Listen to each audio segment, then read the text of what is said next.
Well, good morning, everyone, and thanks for being with me today and here. Talking about the books that I wrote 4 of them really on one basic assumption. Francois Mitterrand said, if you want history to remember you well, make sure you write it yourself. So I didn't want to take any chances. But I need to tell you something, this rather improbable moment in 2009 when you-know-who, the first famous landowner in Nkandla, appointed me the South African ambassador to Argentina. I was shipped off to South America with 3 weeks training on how to hold a knife and fork. I went there, and the day I arrived in Buenos Aires, I met the most extraordinary man, the Indian ambassador to Argentina, Vishwas, and he said to me, look, Tony, if you want to be a successful ambassador, remember one thing. Think twice before you say nothing. So I decided for the purposes of this morning and these talks to discard that advice. But the one thing that I did pick up from life is from our favorite philosopher, Woody Allen, who said, most of your success is about showing up. And I happened to show up in the first day in Parliament, this picture taken many years later, when that conservative guy, also from the Western Transvaal, or what is now called Northwest, F.W. de Klerk, became president, and he turned 350 years of South African political history on its head in one 40-minute speech. And 9 days after that, Nelson Mandela was released from prison, and then South Africa really went forward. And on the basis that, I happened to show up, Nelson Mandela moved into Houghton, where I was the MP, and invited me around for dinner, and we had this extraordinary 15-year friendship, even though we were on completely different sides of the political aisle.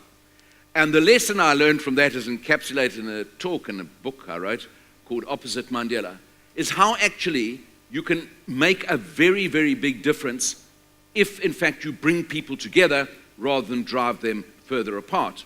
Now, that didn't necessarily happen with the chap who came after Mandela. You might remember him. And we had a rather adversarial relationship. But I never thought I'd be standing on a stage here in Cape Town and saying, I rather miss the Mbeki years since I led the opposition to him. But you might also sympathize with that. But these were momentous times that South Africa went through, and I try and capture that in a talk, South Africa Today and Tomorrow. And I do so not just because you happen, if you were the leader of a political party here, to have met all these good, great, and perhaps not so great South Africans, but because we can frame everything through lenses provided by 2 rather formidable 20th century politicians. On the left, or my left, is the great famous Winston Churchill, who said something very profound. He said, the further back you look, the more you can see forward. And then, contrarily, we had the husband of the more famous Hillary come to Parliament when he was President of the United States in 1997, and Bill Clinton said something, and incidentally you can hire him at $250,000 per speech, so get your checkbooks out.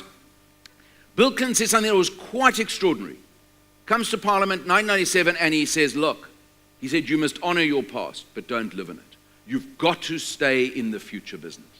And that is something that we all too often forget, and I try and encapsulate that in a talk about leadership that makes a difference, because you have the good, the great, the not so great, but the leaders who take us into the future rather than litigating the past, generally in corporates, in politics, in life, are the most successful ones. Now, we're living through momentous times.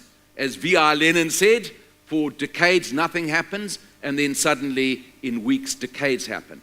And we have literally been through that in the last 2 weeks since the municipal elections in South Africa. And it's easy to forget in all this that there's some unknowns or known unknowns. My first, in looking at where we're going after this eruption in the electoral landscape, is to ask the question, can the lion lie down with the lamb? Because, of course, the DA, now in control of 80% of municipal expenditure in South Africa, extraordinary change, is dependent on Julius Malema for passing every single budget, and we'll interrogate that. The second question to ask is this a once-off phenomenon? In other words, is the ANC being pushed down to 54% a once-off offer, or is it going to replicate itself in 2019? What's going to happen to Jacob Zuma? All these other known unknowns, and where is our economy going while all this politics goes on? And these, to me, are the very big questions. And I try in these talks to encapsulate one thing. South Africa has 5 big advantages, like our game reserves, the big 5, and 5 big disadvantages. But one of them I want to tell you comes from Jan Smuts, the most famous South African since before Mandela. He said, South Africa is a country where neither the worst nor the best ever happens. And in South Africa, we see that today and tomorrow. Thank you very much.